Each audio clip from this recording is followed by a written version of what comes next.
ಮಾಜಿ ಸಂಸದ ಡಿಕೆ ಸುರೇಶ್ ವಿರುದ್ಧ ಜೆಡಿಎಸ್ ಮುಖಂಡರು ತೀವ್ರ ಆಕ್ರೋಶ ವ್ಯಕ್ತಪಡಿಸಿದರು. ರಾಮನಗರದ ಜಿಲ್ಲಾ ಜೆಡಿಎಸ್ ಕಚೇರಿಯಲ್ಲಿ ಸುದ್ದಿಗೋಷ್ಠಿ ನಡೆಸಿ ಮಾತನಾಡಿದ ಮುಖಂಡರು, ಎಚ್ ಡಿ ಕುಮಾರಸ್ವಾಮಿ ವಿರುದ್ಧ ವ್ಯಂಗ್ಯವಾಗಿ ಮಾತನಾಡಿದ್ದನ್ನು ಖಂಡಿಸಿ ಆಕ್ರೋಶ ವ್ಯಕ್ತಪಡಿಸಿದರು. ಡಿಕೆ ಸುರೇಶ್ ಕೇಂದ್ರ ಸಚಿವ ಕುಮಾರಸ್ವಾಮಿ ಅವರ ಬಗ್ಗೆ ಹಗುರವಾಗಿ ಮಾತನಾಡುವುದನ್ನು ನಿಲ್ಲಿಸಬೇಕು.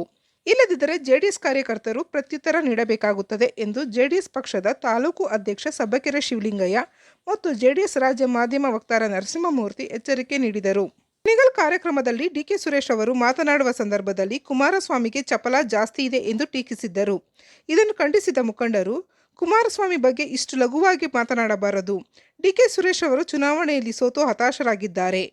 ಇವರು ಸಹೋದರ ಮುಖ್ಯಮಂತ್ರಿ ಆಗ್ತಾರೆ ಅಂತ ತಮ್ಮ ಮಾನಸಿಕ ಸ್ಥಿಮಿತ ಕಳೆದುಕೊಂಡಿದ್ದಾರೆ. ಇವರನ್ನು ಮಾನಸಿಕ ವೈದ್ಯರಿಗೆ ತೋರಿಸಲು ಕಾಂಗ್ರೆಸ್ ಕಾರ್ಯಕರ್ತರಿಗೆ ಮನವಿ ಮಾಡಿದರು. ವೇಳೆ ಕಾಂಗ್ರೆಸ್ ಪಕ್ಷದವರು ಚಿಕಿತ್ಸೆ ಕೊಡಿಸಿಲ್ಲ ಅಂದ್ರೆ ಜೆಡಿಎಸ್ ಕಾರ್ಯಕರ್ತರೇ ಕೊಡಿಸುವುದಾಗಿ ತಿಳಿಸಿದರು. ಕುಮಾರಸ್ವಾಮಿಯರನ್ನು ಮತ್ತು ಅವರ ಯೋಜನೆ ಕೊಡುಗೆಗಳನ್ನು ಡಿಕೆ ಸುರೇಶ್ ನೆನಪಿಸಿಕೊಳ್ಳಲಿ ಎಂದು ತಮ್ಮ ಆಕ್ರೋಶ ವ್ಯಕ್ತಪಡಿಸಿದರು. ನಮ್ಮ ನಾಯಕರಾದ ಎಚ್ ಡಿ ಕುಮಾರಸ್ವಾಮಿ ಅವರ ವಿರುದ್ಧ ಪದ ಬಳಕೆ ಮಾಡಿರುವಂತ ಮಾಜಿ ಸಂಸದರ ವಿರುದ್ಧ ನಾವು ಪತ್ರಿಕಾಗೋಷ್ಠಿ ಕರೆದಿದ್ದೇವೆ. ಇವತ್ತು ಏನಂದ್ರೆ ಅವರು 3 ಬಾರಿ ಸಂಸದರಾಗಿ ಗೌರವಯುತವಾಗಿ ನಡೆದುಕೊಳ್ಳಿಲ್ಲ, ಗೌರವಯುತವಾಗಿ ಮಾತಾಡಬೇಕಾಯಿತು. ಏನೋ ಇಷ್ಟು ದಿನ ಅವರು ಇಲ್ಲಿಂದ ಡೆಲ್ಲಿವರೆಗೂ ಹೋಗಿ ಅವ್ರ ಮಾತು ಸ್ಥಿಮಿತ ಇಲ್ಲ ಅಂದ್ರೆ ಅವ್ರು ಏನ್ ತಿಳ್ಕೊಬಿಟ್ಟವ್ರೆ ನಮ್ಮ ನಾಯಕರ ಬಗ್ಗೆ.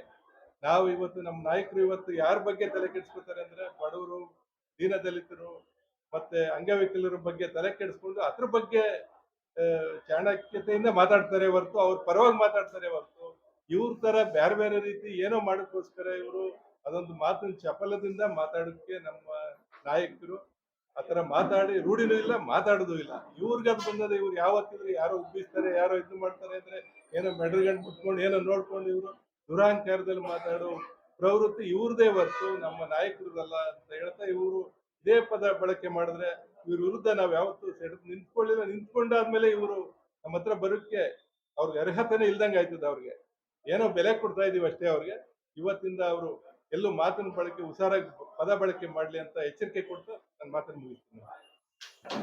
ಮಾಜಿ ಸಂಸದರಾದಂತ ಡಿ ಕೆ ಸುರೇಶ್ ರವರು ಕುಣಿಗಲ್ನ ಖಾಸಗಿ ಕಾರ್ಯಕ್ರಮದಲ್ಲಿ ನಮ್ಮ ನಾಯಕರಾದಂತ ಎಚ್ ಡಿ ಕುಮಾರಸ್ವಾಮಿ ರವರ ಬಗ್ಗೆ ಹಗುರವಾಗಿ ಜನರ ಚಪ್ಪಾಳೆ ಮತ್ತು ಶಿಳ್ಳೆ ಗಿಟ್ಟಿಸ್ಕೊಳ್ಳೋ ಒಂದು ಕೆವುಲಿಂದ ಕುಮಾರಣ್ಣ ಅವ್ರ ಬಗ್ಗೆ ಬಹಳ ಹಗುರವಾಗಿ ಮಾತಾಡಿದಂಥದ್ದು ತಮ್ಗೆಲ್ರಿಗೂ ಗೊತ್ತಿದೆ. ಈಗಾಗಲೇ ರಾಜ್ಯದಲ್ಲೆಲ್ಲ ಸೋಷಿಯಲ್ ಮೀಡಿಯಾದಲ್ಲಿ ಬಹಳ ಜೆಡಿಎಸ್ ಕಾರ್ಯಕರ್ತರ ಮನಸ್ಸಿಗೆ ನೋವಾಗೋ ರೀತಿಯಲ್ಲಿ ಹೋಗ್ತಾ ಇದೆ.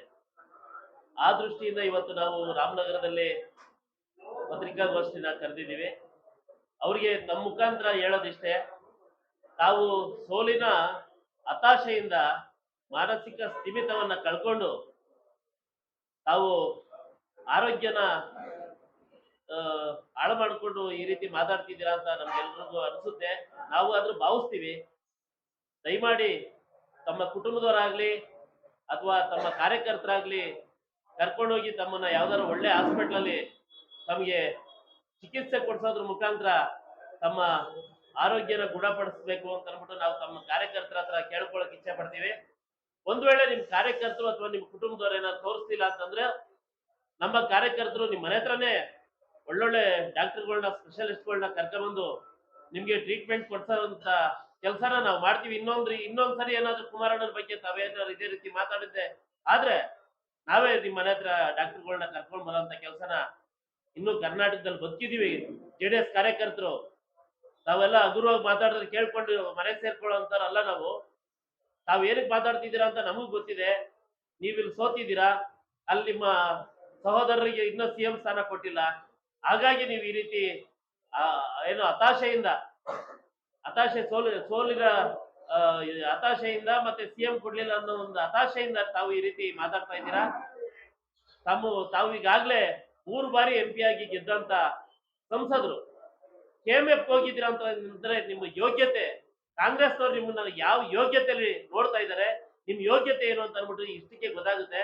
ನೀವು ಕೇಂದ್ರ ಸರ್ಕಾರದಲ್ಲಿ ಬೃಹತ್ ಕೈಗಾರಿಕೆ ಮಂತ್ರಿ ಆಗಿರ್ತಕ್ಕಂಥ ಕುಮಾರಣ್ಣವ್ರನ್ನ ಹೋಲಿಕೆ ಮಾಡ್ಕೊಂಡು ನೀವು ನಾನು ಮಾತಾಡಿದ್ರೆ ದೊಡ್ಡವನು ಆಯ್ತೀನೇನೋ, ಸರ್ಕಾರದಲ್ಲೋ ಅಥವಾ ಬೇರೆ ಇನ್ನು ಕಾಂಗ್ರೆಸ್ ದೊಡ್ಡ ಹುದ್ದೆ ಕೊಡ್ಬೋದು ಅಂತ ಒಂದು ಭ್ರಮೆನಲ್ಲಿ ನೀವು ಮಾತಾಡಕ್ ಹೋಗಬೇಡಿ. ಇದು ಎಚ್ಚರಿಕೆ ಕೊಡ್ತಾ ಇದೀವಿ ಸನ್ಮಾನ್ಯ ಮಾಜಿ ಸಂಸದರಾದಂತ ಸುರೇಶ್ ರವರಿಗೆ.